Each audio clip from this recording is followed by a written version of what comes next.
Family bonding আর family bonding.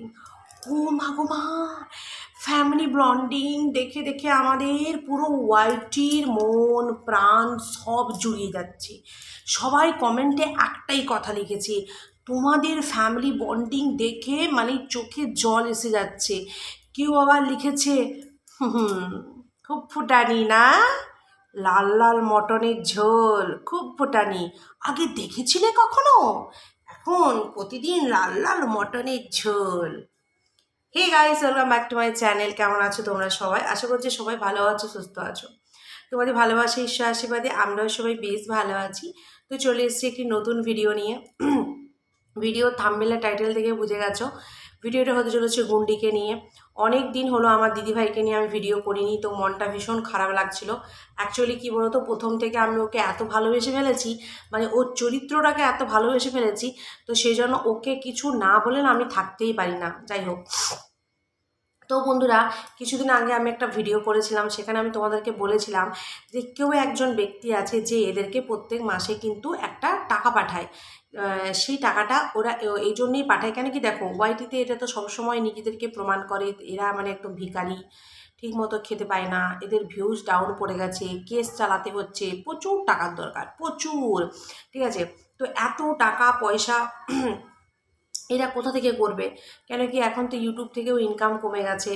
আগে কয়েকদিন ধরো কাপড়ের ব্যবসা শুরু করেছিল, নাইটির ব্যবসা, সে ব্যবসাও ঢপ হয়ে গেছে। তাহলে কিছু তো একটা করতে হবে, হ্যাঁ না?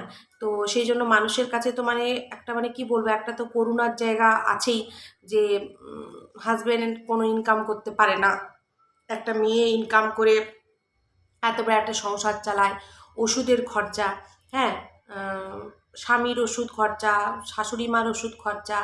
শুনেছি নাকি ভাসুর গভর্নমেন্ট চাকরি করে, কিন্তু সে কিন্তু তার মায়ের কোনো দায়িত্বই নেয় না। ঠিক আছে, গুন্ডির ভিডিওতেই আমরা এটা কিন্তু প্রমাণ পেয়েছি, এবং সে নিজে মুখে বলেছে যে মায়ের খরচা আমাদেরকেই করতে হয়, সুগার টেস্ট, ওষুধপত্র সব কিছু। তার মানে এটা, ও এটা বোঝাতে চেয়েছে যে বড় ছেলে কোনো দায়িত্ব নেয় না, সব দায়িত্ব কিন্তু আমাদেরকেই নিতে হয়। তো এই হচ্ছে ওদের ফ্যামিলি বন্ডিং। তো সেই ভিডিওতে আমি তোমাদেরকে বলেছিলাম বন্ধুরা যে একজন আছে দিদিভাই, সে কিন্তু প্রত্যেক মাসে এদেরকে একটা টাকা পাঠায়, বলে যে কিছু মনে করো না, টাকাটা দিচ্ছি, তোমরা নিজেদের পছন্দ মতো কিছু খাবার কিনে খাবে। তো সেই টাকা দিয়েই কিন্তু প্রত্যেক মাসে ওদের একবার ফ্যামিলি পিকনিক হয়। এই ভিডিওটা করেছিলাম যখন, অনেক নেগেটিভ কমেন্ট এসেছিলো আমার কমেন্ট সেকশানে। বলেছিল যে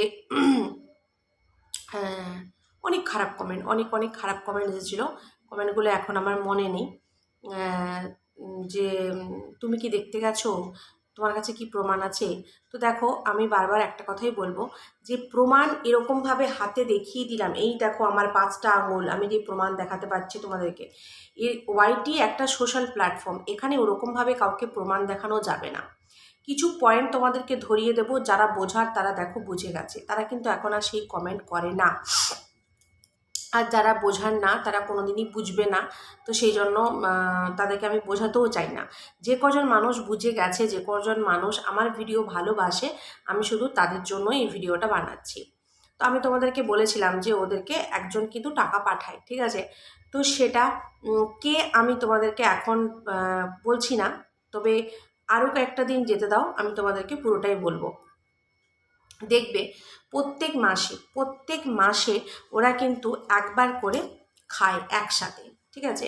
সেটা শুধুমাত্র যে ভিডিওর জন্য, আগে আমার মনে হতো যে হয়তো ভিডিওর জন্য গুন্ডি সবাইকে খাওয়াচ্ছে, তাহলে একটু ভালো ভিউজ পাবে, টাকা পাবে, সেই জন্য হয়তো খাওয়াচ্ছে, এটা আমি কিন্তু ভাবতাম আগে।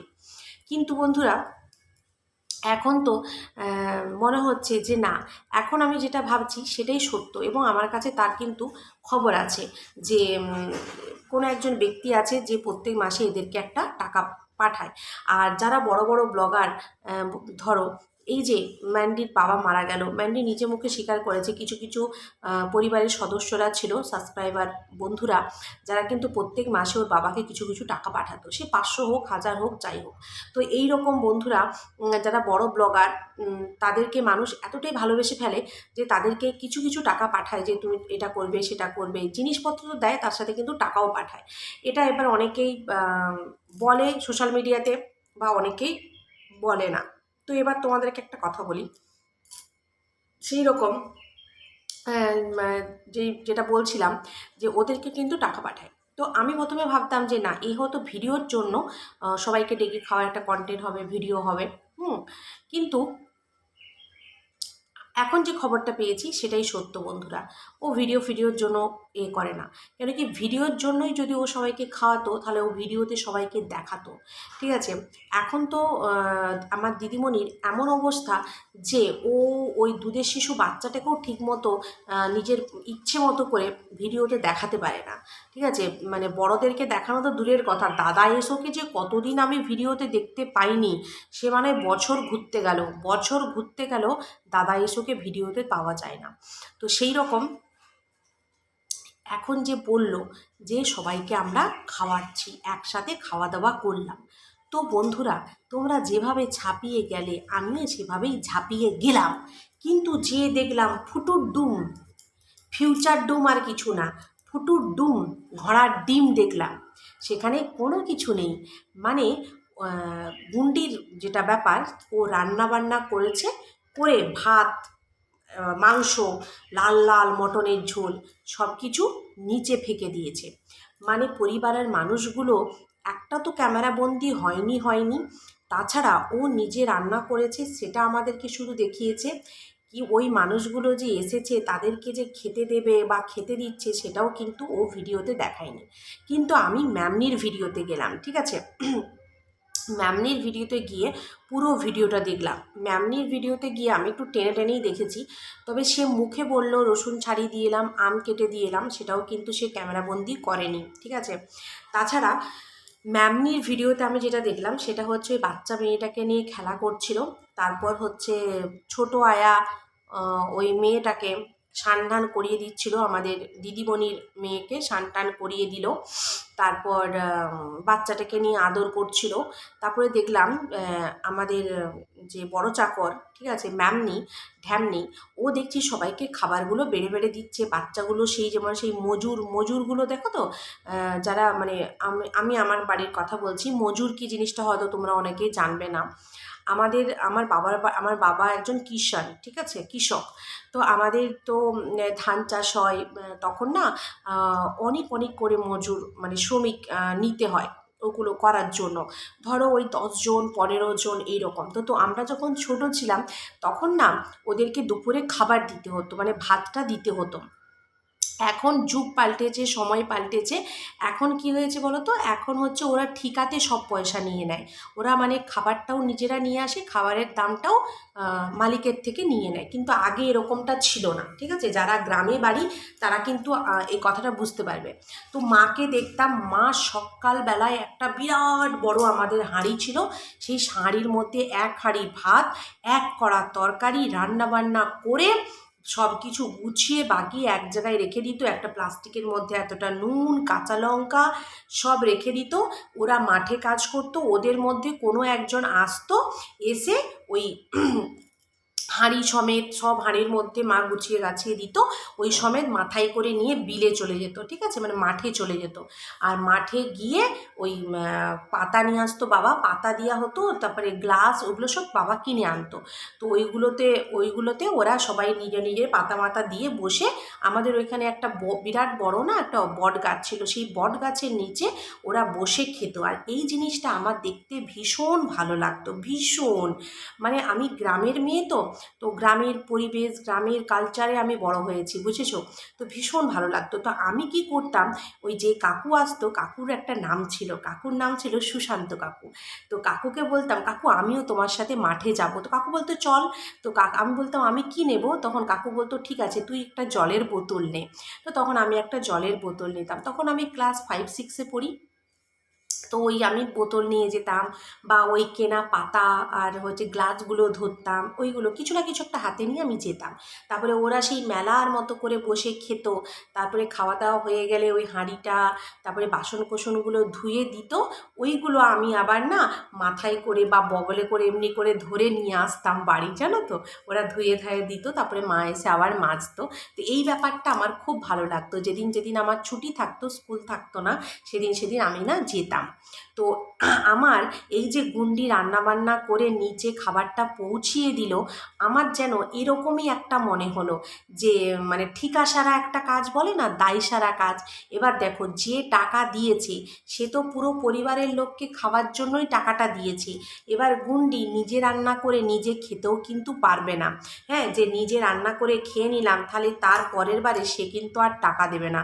আর বন্ধুরা, যে টাকা পাঠায় সে কিন্তু 1-2 হাজার টাকা পাঠায় না, একটা ভালো টাকাই পাঠায়। তো সেই টাকার মধ্যে কত টাকা আর খরচা হয়, কিছু টাকা খরচা হলেও বাকি টাকাটা কিন্তু গুন্ডি রেখে দেয়, ঠিক আছে। তো এবার সে যদি দেখে যে না, গুন্ডি তো কাউকে খাওয়াচ্ছে না, হ্যাঁ, এদের যে ফ্যামিলি বন্ডিং সে যদি দেখতে না পায়, সে তো আর পরের মাস থেকে টাকা দেবে না। তো সেই জন্য এই গুন্ডি এই ব্যবস্থাটা করে, সবাইকে 1 মাসের একবার ডেকে খাইয়ে দেয়।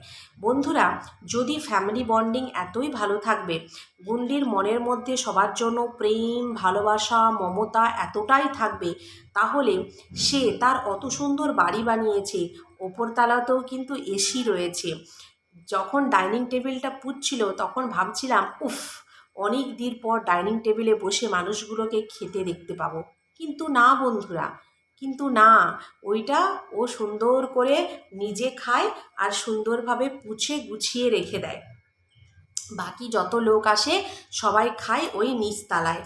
দোতলাতে ওদের কোনো অধিকার নেই, দোতলা শুধু আমার দিদিমণির, ঠিক আছে, আমাদের গুন্ডি দিদিমণির। দোতলাতে কারোর কোনো অধিকার নেই, ঠিক আছে। তোমরা নিচের তালার লোক, আমি ওপর তালার লোক, বুঝেছো? তো বন্ধুরা, আরেকটা কথা তোমাদেরকে বলি, তোমরা যারা বলবে তুমি মিথ্যা কথা বলছো, তো এবার তোমাদেরকে বলি, এখন গুন্ডির যে পরিস্থিতি, না ইউটিউব ভালো চলছে, না ফেসবুক ভালো চলছে, না ও যেটা বিজনেস করছিল সেটা ভালো চলছে। তো ওর খেয়ে দিয়ে, তার উপরে আবার কেস চলছে, তো ওর খেয়ে দিয়ে কাজ নেই। 1 কেজি খাসি মাংসর দাম 800 টাকা, 2 কেজির দাম 1600 টাকা। তারপরে এতগুলো গরমে রান্না বান্না করে ওর কি শখ লেগেছে সবাইকে ডেকে খাওয়ানোর? হুম, এত সহজ তোমরা আমার দিদিমণিকে ভেবো না, ঠিক আছে। ওর কোনো শখ পড়েনি, ওর দায় পড়েছে। দায়টা কিসের? ওই যে, যেই দিদি ভাই টাকা পাঠিয়েছে ওদের ফ্যামিলি বন্ডিং দেখার জন্য, ভালোবেসে, তাকে তো দেখাতে হবে যে সবাইকে আমি মটন এনে খাওয়ালাম। দিদিমণি আমার ভিডিও দেখে, সেই জন্য দিদিমণি ভিডিওতে বলেছে আমি ইউটিউব থেকে মানি পেয়েছি, তাই সবাইকে খাওয়াচ্ছি। বলি, ও দিদিমণি, যখন তুমি ইউটিউব থেকে লক্ষ টাকা ইনকাম করেছো, তুমি তখন ফ্যামিলি বন্ডিং দেখাওনি, কাউকে খাওয়াওনি। আর এখন ইউটিউব থেকে তুমি মাত্র 15 থেকে 16 হাজার টাকা ইনকাম করছো, এখন তুমি ফ্যামিলি বন্ডিং দেখাবে? সেটা কখনো হতে পারে? সত্যি কথা বলো না গো, সবাই জানতে চায় তোমাদেরকে খাবার টাকাটা কে পাঠায়। আমি তো বুঝে গেছি, আমি তো জানি, আমার কাছে পুরো ক্লিয়ার, কিন্তু তোমার মুখ থেকে সবাই শুনতে চায়। তো নেক্সট ভিডিওতে তুমি একটু বলো যে মাস গেলে এরকম অনেক সাবস্ক্রাইবার বন্ধু আছে যারা আমাদেরকে ভালোবেসে, কেউ বলে এটা হচ্ছে তোমার বরের ওষুধের টাকা, কেউ বলে এটা তোমার শাশুড়ি মার টাকা, কেউ বলে এটা তোমার মেয়ের টিউশনের খরচা, আর কেউ বলে তোমরা সবাই মিলে ভালো করে খাওয়া দাওয়া করো তার খরচা। এরকমভাবে কত সাবস্ক্রাইবার বন্ধু প্রত্যেক মাসে তোমাকে টাকা পাঠায়, একটু তার হিসেবটাও কোনো দিন দিও। কি শুধু গাছপালা ঝাড়ু পোছা দেখালেই হবে? এরকম নতুন নতুন জিনিস বন্ধুদের জানাবে, তবেই তো ভিউজ পাবে, তাই না? তো বন্ধুগণ, এদের ফ্যামিলিতে না আছে কোনো ফ্যামিলি বন্ডিং, না আছে প্রেম ভালোবাসা, এরা প্রত্যেকেই স্বার্থপর। এটা সব ফ্যামিলিতেই হয়, এটা হিউম্যান নেচার, এটা সব ফ্যামিলিতেই হয়। দেখো, ভাসুরের সাথে জায়ের সাথে কেন সম্পর্ক খারাপ সেটা তোমরা ভালো করেই জানো। আর এটা অনেকেই বলবে কি প্রুফ আছে, কি প্রুফ আছে যেটা নিয়ে এত কেস কাচারি চলছে। তো দেখো কোনো কিছু জিনিসের কোনো কিছু প্রুভ হয় না, কেউ মুখ খুলে বলবে না আমি দোষী বা আমি পাপী বা আমি এই কাজটা করেছি। ম্যান্ডি একটা নির্লজ্জ মহিলা, তাই ও বারবার ওয়াইটির সামনে এসে সবার সামনে খোলা বলে দিয়েছে আমি পরকীয়া করেছি, আমার থেকে 10 বছরের ভাইয়ের সাথে পরকীয়া করেছি। কিন্তু সবার এত সৎসাহস থাকে না বন্ধুরা, আর আমার দিদিমণির সৎসাহস তো একদমই নেই, একদম নেই। তো সেই জন্য বন্ধুরা ও কোনোদিন কোনো কিছু বলতে পারবে না। But family love, family bonding দেখে তোমরা যারা এত উৎসাহ প্রদান করলে, কই তোমরা কি দেখতে পেলে একটা মাত্র ভিডিও ক্লিপ? তোমরা কি দেখতে পেলে দুই জায়ে মিলে পাশাপাশি বসে খাবার খাচ্ছে, ননদে আর বৌদিতে বসে কি সুন্দর মিষ্টি মধুর গল্প করছে, দুই জায়ে মিলে বসে রান্না করে খাচ্ছে। এ না হয় ইউটিউব থেকে ইনকাম করে, ওই জায়েরও তো শুনেছি নাকি সরকারি চাকরি। ও কেন কোনো দিন একে ডেকে খাওয়ায় না? ও কেন কোনো দিন বলে না যে এই মাসে আমি খাওয়াবো, চলে এসো? কেন কেন করে না? কেন কি কোনো সম্পর্কই তো নেই, কেন খাওয়াবো? ওদের দুজনের মধ্যে তো একদম সাপে লেউলে ব্যাপার, ঠিক আছে? এ একে ছোবল মারবে কি একে ফোনা মারবে, এরকম একটা ব্যাপার। তো সেই জায়গায় লাল লাল মটনের ঝোল। এবার আসি বন্ধুরা একটা কমেন্টে, সেখানে একজন দিদিভাই লিখেছে যে এত ফুটানি, লাল লাল মটনের ঝোল আগে কখনো দেখেছিলে? তো বন্ধুরা সময়, প্রত্যেকটা মানুষের সময় কার কখন চেঞ্জ হয় কেউ জানে না। এই যারা বড় বড় ব্লগার হয়েছে, প্রতিদিন লাল লাল মটনের ঝোল খাচ্ছে, ফ্রিজ ভর্তি মাছ, গুন্ডির তো ওই ফ্রিজ ভর্তি মাছ আর ফ্রিজ খুলে খুলে খাবার, এই জিনিসটা দেখানো এখন বন্ধ হয়ে গেছে। কিছুদিন আগে খুব দেখাতো, আমরা কন্ট্রোভার্সি ক্রিয়েটাররা বলেই এগুলো বন্ধ করেছি।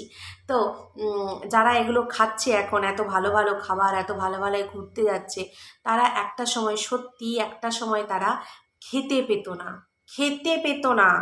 লাল মটনের ঝোল তো দূরের কথা, পুঁটি মাছে এদের জীবন চলতো। আর এখন এরা লাল লাল মটনের ঝোল সানডে হলেই, ঠিক আছে? এরা আগে খেতে পেত না, পুঁটি মাছের ঝোল খেয়ে বেঁচে থাকতো। এই যে ম্যান্ডি, তারপরে আমাদের দিদিমণি, আরও যত ব্লগার আছে দেখো, সব মানে সেই একদম গরিব থেকে গরিব। আর এই গরিব, এই গরিব, কষ্ট, দুঃখ, যন্ত্রণা, এটা দেখেই তো পাবলিক এদেরকে তুলেছে, এটা দেখেই তো পাবলিক এদেরকে এতখানি ভালোবাসা দিয়েছে। আর আজকে পাবলিককে এরা বড় বড় চোখ দেখাচ্ছে, বুড়ো আঙুল দেখাচ্ছে।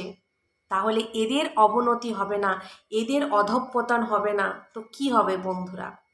কথায় আছে না, অতিরিক্ত অহংকার পতনের কারণ। তো আমার দিদিমণির পতনের কারণ হচ্ছে অতিরিক্ত অহংকার। তো ভিডিওতে আশা করি তোমাদেরকে অনেকটাই ক্লিয়ার করতে পেরেছি। কেমন লাগলো ভিডিওটা? অনেক দিন পর বানিয়েছি আমার দিদিমণিকে নিয়ে ভিডিও। ভালো লাগলে লাইক করো, কমেন্ট করো, শেয়ার করো। যারা প্রথমবার আমার ভিডিও দেখছো অবশ্যই আমার চ্যানেলের পাশে থেকো।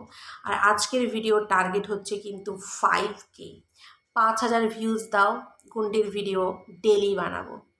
টাটা, সবাই ভালো থেকো, সুস্থ থেকো।